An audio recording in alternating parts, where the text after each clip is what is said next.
back to an episode of Pillow Talk with Allie and Michelle. Today we're diving into one of the most talked about movements in education and parenting, Moms for Liberty.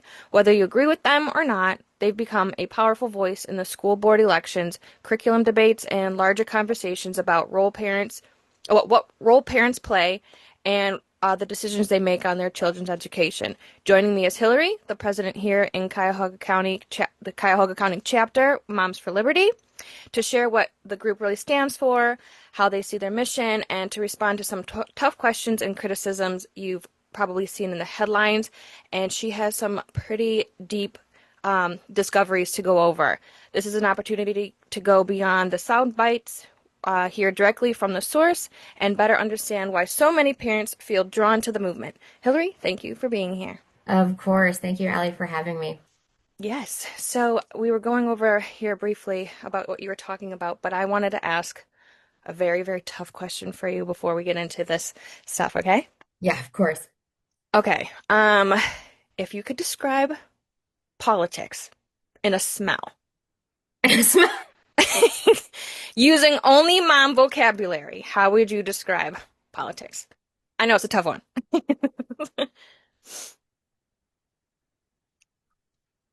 Actually, it's not because the reason why I was laughing is because I literally just said this last night. I don't know how you knew, I don't know how you knew this, but I did. And it's especially as a mom, you walk into a room and you smell like the old underwear, right? But you don't see it, but you Mm, smell it. You know it's there. So you're driving yourself crazy because you cannot find it anywhere. mm, But you can't move on to anything else until you find it. mm. And then once you really start taking the time to dig in and look under the cushions, it was there all along. And that's how that's definitely how politics works is, if you're a person of discernment and intuition, and frankly, if you have something in between your ears, you know to question everything, and you know Mhm. that what you see isn't what always, it's not always the reality, right? Yeah. And you almost second guess yourself, am I a conspiracy theorist for thinking that something is off? And Hmm. then come to find out, as you investigate more, or as just sometimes as simple as time goes on, you find out that you were right. So that is, You found that dirty underwear. you found the dirty drawers. Yes. Cool. So, dirty underwear, but I love the analogy you connected there because you just got to flip over a few cushions and Oh, yeah. you'll find the answers that are there. Okay, so um, we can, with the media and everything. So some people might get wind of this and twist the words, fake news, fake media. And they've even quoted Moms for Liberty in the media. Moms for Liberty is often painted as decisive or dangerous. So, for example, like a local, his name is Nate Brown, Honesty for Ohio Education Nonprofits. He said, quote, Moms for Liberty is an organization that is degrading our democracy. They play to division, anger, and ignorance. They also noted that they use multiple social media platforms to teach teachers and school officials to advocate about the abolition of the Department of Education, advance conspiracy propaganda, and spread hate, imaginary and rhetoric against the LGBTQ community. All of these things. And a man in 60 Minutes said he accused of Moms for Liberty dodging questions and they behaved evasively. Like how do you address fake news media? And that'll go into actually what we were just kind of talking about before the show. Yeah, I mean, that's a lot of words, right? And fortunately, we live in a country where you can say all of those words without any context or whether or not they're true. So as far as if we could kind of break down his statement, because again, like you were reading it and I was like all over the place, like, wait, what? Where did he get that? So Hmm. what was his first accusation? He said, quote, Moms for Liberty is an organization that is degrading our democracy. They play to division, anger, and ignorance. So as far as degrading our democracy, I think that what we're doing is we're actually trying to remind people that we live in a democracy. And better yet, we actually live in a constitutional republic where we have a set of laws in our constitution that we are to abide by. And a democracy is a little bit different than that. So say for instance, in a democracy, this is a very extreme situation, right? Where we as a people decide to vote that, murder should be legal and the majority wins. Well, there you go. Now it's a law. So obviously we have a set of principles. Again, that was very extreme, but I move and they follow me. It's okay. She has kids in the background, by the way. No, this is they're working on my house. Oh, I can't even hear it. Oh, you can't? Oh, No. perfect. You don't hear the banging? Okay, awesome. Mm-mm. Um, but we have a set of principles in our Constitution, and that is what we're supposed to, abide by in all aspects of government, local, state, foreign, domestic, right? So dismantling that, what certain people's ideas of democracy is, well, sure. If it's not, if it's not constitutional, you can call it dismantling all day long. That's fine with me. Um, with the Department of Education and being, a vehicle for hate and discrimination, that couldn't be further from the truth. Obviously, we're going to get into the Department of Education and why we believe it should be dismantled, but it has absolutely nothing to do with discriminating against a certain, religion, politics, Hmm. where you came from. That has, even the type of schooling. We're going to be talking about public, private, and higher education institutions today. So all it really is Moms for Liberty stands for truth. We stand for transparency. And the biggest thing is that we believe that parents are the first and foremost providers of education in their child's life. And that is constitutional. Back 100 years ago, in a Supreme Court case, Pierce versus the Society of Sisters, the Supreme Court ruled that children are not a mere creature of the state. Children belong to Hmm. their parents, and that is in all aspects. Uh, you know, Medically, educational. But of course, where the gray area comes is somebody else's opinion of ethics, right? So a lot of the issues that Moms for Liberty faces right now is, if a school thinks it's ethical, or if one teacher thinks it's ethical to change that student's pronouns without informing the parent, they should be able to do so. Or if the parents think that it's ethical to transition their child medically, then they should be able to do so. So, of course, there is a line between what is right and what is wrong. And the good news is that we have that in our Constitution. So that is that's what we're about. We're enforcing and of course, my earring fell out. Um, Mom hot, mode. yeah, hot mess. I'm listening to my Momming. hot mess express over here. Um, so we're enforcing those ideals and the ideals of our founding fathers and the principles of our country and following the Constitution, to a T with those ideals and morals in mind. Are you banning books? No, no, I mean, write all of the books. Hmm. I like to say this, I don't ever want to yuck anybody's yum, right? But of course, is it appropriate? Well, it should be common sense. Is it appropriate for a kindergartner have access to a book that explains how to perform sex acts? And that sounds Right. crazy, but Right. it's true. We have had books in elementary school public libraries that have those things in there. Um, is that appropriate? No. Do I think that author should be, canceled? No. Do I think those books should be let on fire? No. But put those books in a public library, put those books in a bookstore. It does, Age restriction, yeah, yeah. yeah. Well, and Mm-hmm. what's so crazy is that there is there's age restrictions in the publishing of these books, you know? Mm-hmm. So Yeah, if we can't follow the simple what the what the publishers say, that why? yeah. Why? Why? Yeah, that's the question. That why do they want our kids to read these? Ugh. I heard some crazy stuff during our city hall meeting, and I was like, "What? Oops, not Not nice." only why do you want the kids to read them, the next question is, why don't you want the parents to know? Yep. Because that's what is actually happening as well, is that, and we'll get into that too, and what that's called, because that is a violation.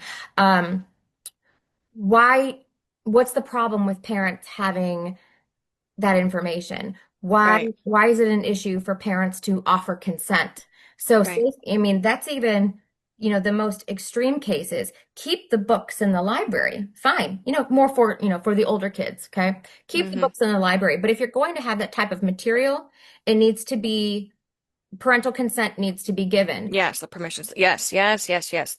My kids' school is so great. And before we go to break, I wanted to say that they do send like if they're teaching about, possible essay abuse at home or sexual abuse at home, like can we talk about this topic? We will, this is like what it looks like, what we're going to be saying, and we sign off on it, which I'm very proud and I'm very happy that my school does this. Especially like my girls are victims of this very crazy it should never have happened to a child. So I do like that they do send that out. But before we go on break, I have a yes or no question. Do you think teachers and parents should be working closer together Yes. in the school? Yes, Okay. absolutely. And I've yet to meet, me personally, to meet a teacher that thinks that that's a bad idea. Hmm. Hmm. So the reason why we're having a lot of this discourse and disconnect is from the top down, and we'll get into that too.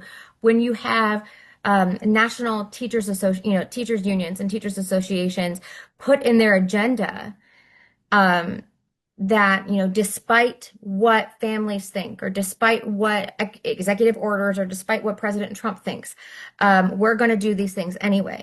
Hmm. That alienates half of your parents, you know? Uh, Yeah. and it's a monster. These unions and the way that they are controlling almost every aspect of what's going on in our public schools today, it's it's devastating and it's real. Um, for instance, we have this past summer there was a summit for the National Educators Association, and in one of their agenda items, it was they were calling Trump a fascist. Oh my gosh. Okay. So, Hmm. but you can think that and you can say that. Sure. Hmm. Okay, fine. Certainly can. Yep. But But why, it's what does it have to do with education? What yeah. does it have to Right. do with the crisis in education that we have right now as far as literacy and reading comprehension? What does that have to do with anything? Right. Right. I can, We'll get into that at the break. So yeah, absolutely. we'll be right back. Back from the break, joining me is Hillary, the president here in Cuyahoga County, the chapter of Cuyahoga County Moms for Liberty. She's here talking of what they stand for, and she has some pretty breaking news for us today, and the floor is yours. Awesome. Thank you, Allie. So a few weeks ago, I was invited to a briefing with the Department of Education. And, I'm still pinching myself over that. Um, but Congratulations, by the way. thank you. It was awesome. Very small, very intimate. So we were able to ask a lot of questions, and we were able to really cover a lot of information. So the main purpose of this briefing was to, of course, discuss what the Department of Education what they were supposed to be doing, what they are doing, their plans for dismantling, and what's, what's to happen going forward. So the Department of Education, they are supposed to be the department that oversees um, a public, some private institutions, and then of course higher education institutions. And a lot of that is to, one, make sure that they are in compliance with our federal laws, especially if they're going to be receiving federal funding. Um, Making sure that that the rights of teachers, students, and parents are being honored and followed. Um, Making sure that that the money is going to the right schools for the right reasons at the right times. All that stuff, right? It's a big job. Um, but what we uncovered is day one, when the Trump administration took over, for lack of a better term. They Linda McMahon and a few of her colleagues who were at this briefing and who ran this briefing, they said that they walked into the Department of Education and nobody was there. Mm, Nobody was there because everybody was working from home. mhm, And we learned that, unfortunately, they weren't working. They weren't doing what they were supposed to be doing.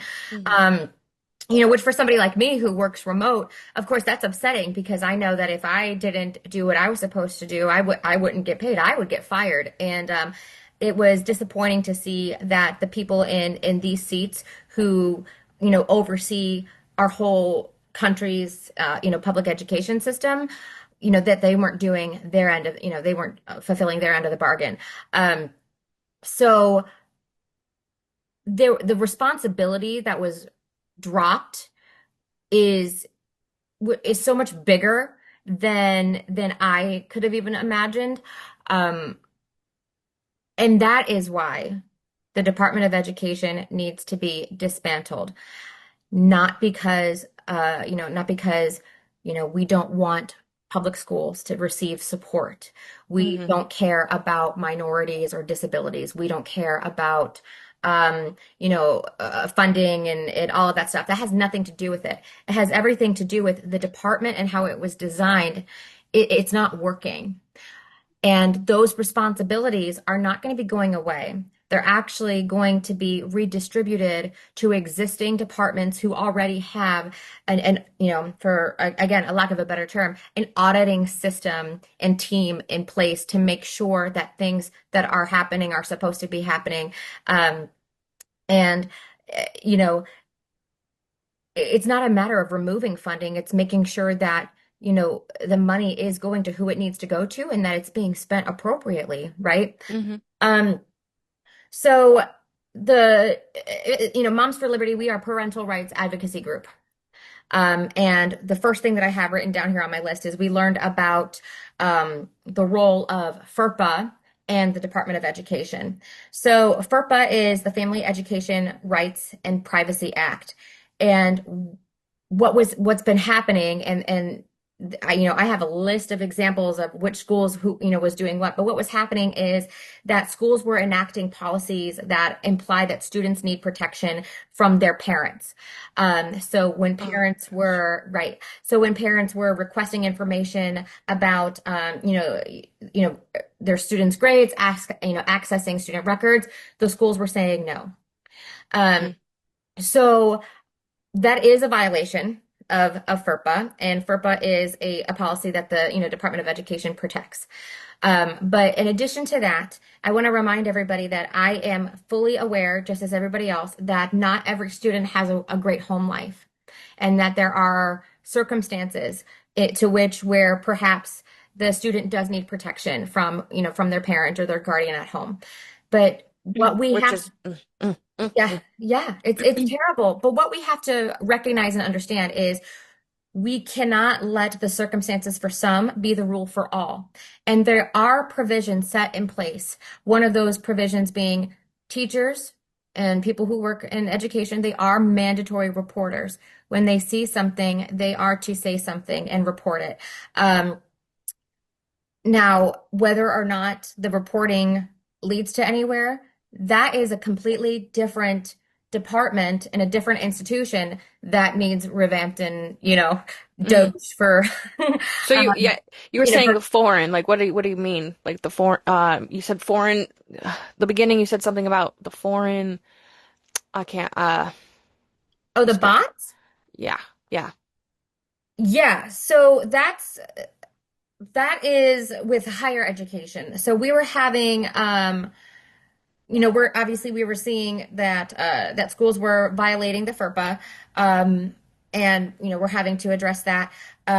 What the Department of Education is doing is they are basically what they called it was dear colleague letters, and I'll send you the copy of these dear colleague letters so that whoever's listening, if they want to see it for themselves, they can read it. But basically reminding schools, hey. To receive funding, you have to comply with these things. That has never been done before. So that is one of the reasons why the Department of Education, those responsibilities need to be moved to different departments where they are, obviously doing their job and auditing like they're supposed to.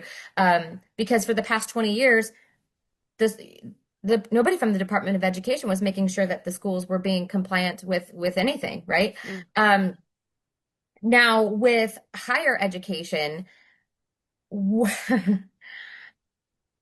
was happening, and this, I mean, it's a very tinfoil, but it's true.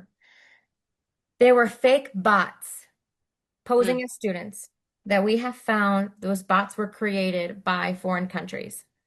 mm.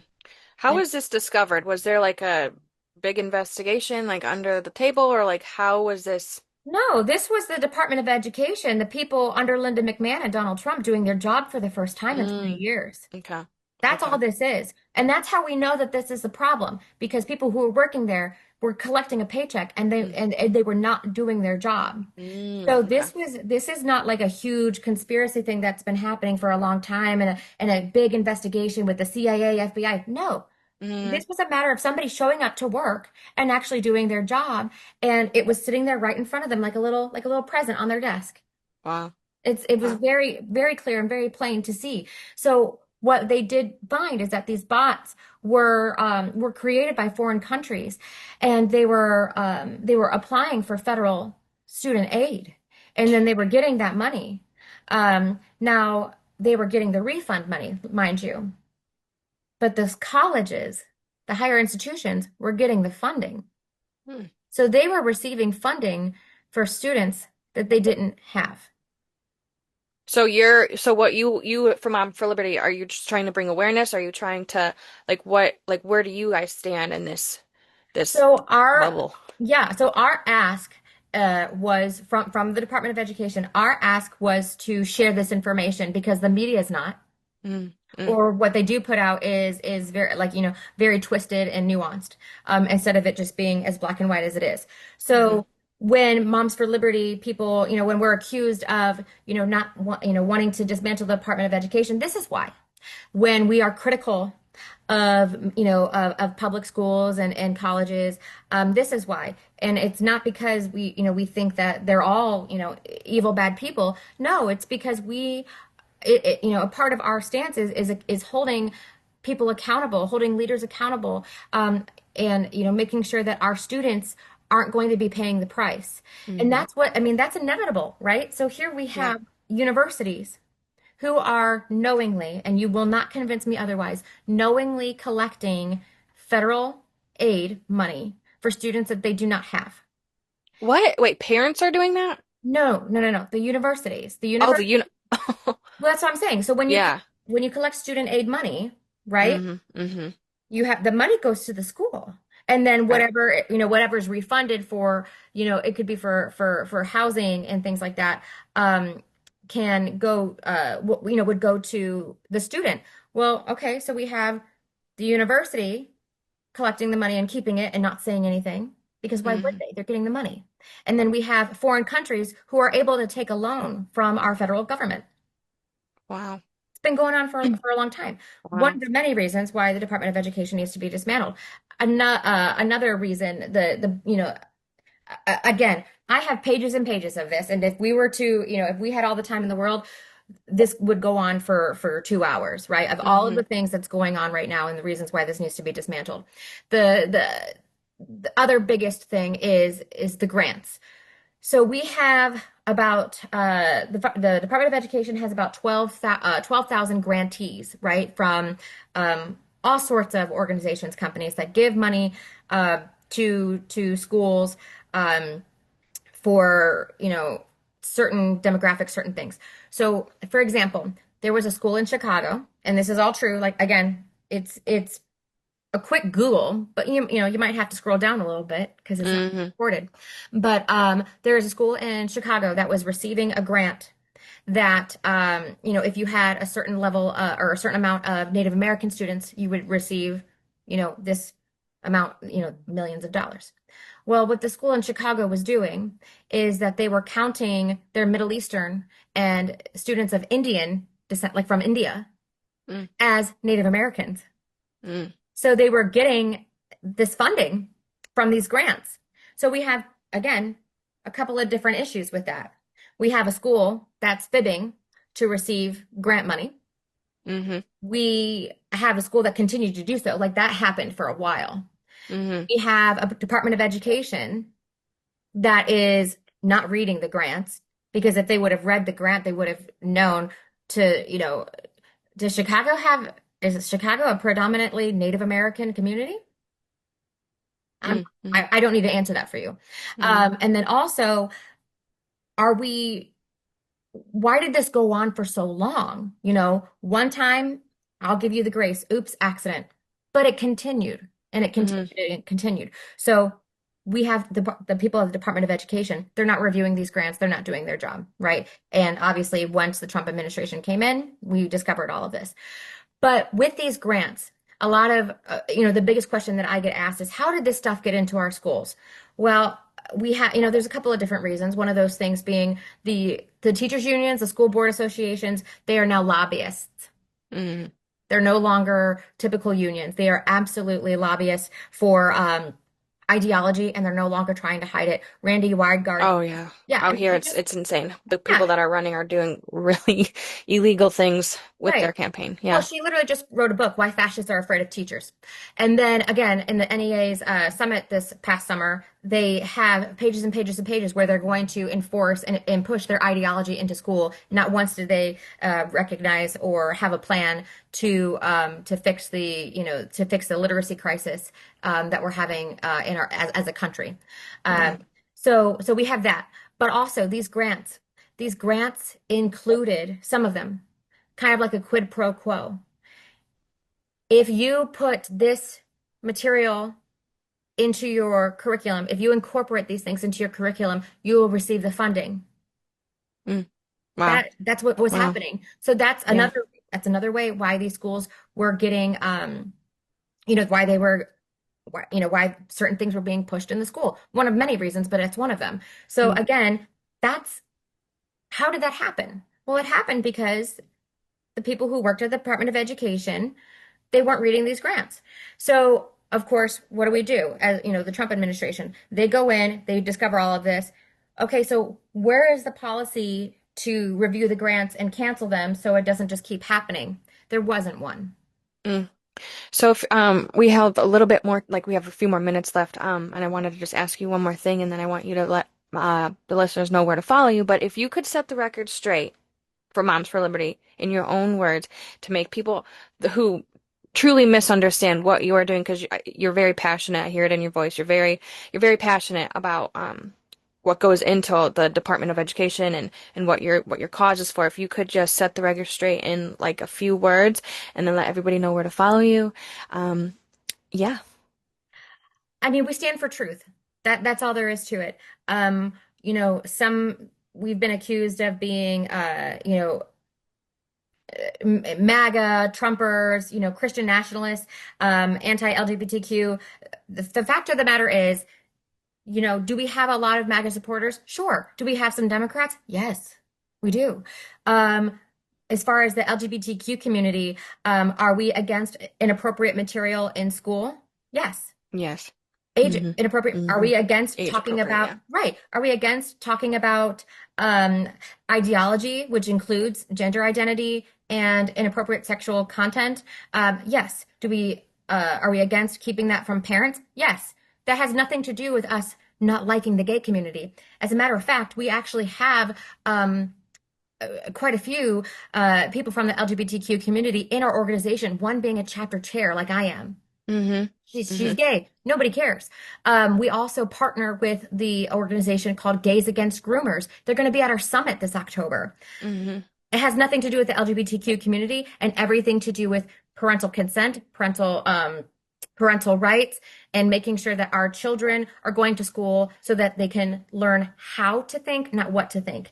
Um, and then as far as um, you asked me, I'm trying to remember That's the okay. question so I answer each thing. Just how to get a hold of you, follow Oh, you. yes. Yes. So, so how to get a hold of me? I am on Facebook on, Hilary Jackson.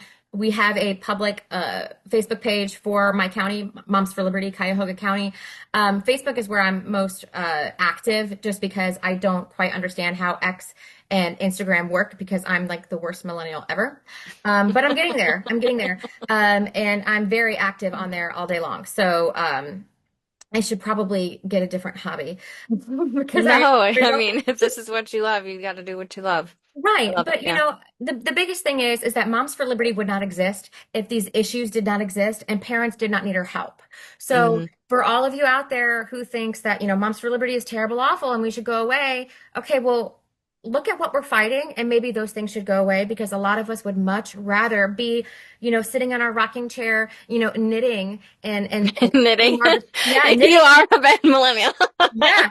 Well, Girl. I know I'm the worst. Well, Oh, it's so funny. Cute. It's yeah, cute. yeah, I would much rather be, sipping margaritas than Girl. having to, Mm-mm. you know what I mean? Than I'm a having, drunken stripper now, according oh, to the world. Like, right. yeah, so I feel Like, you.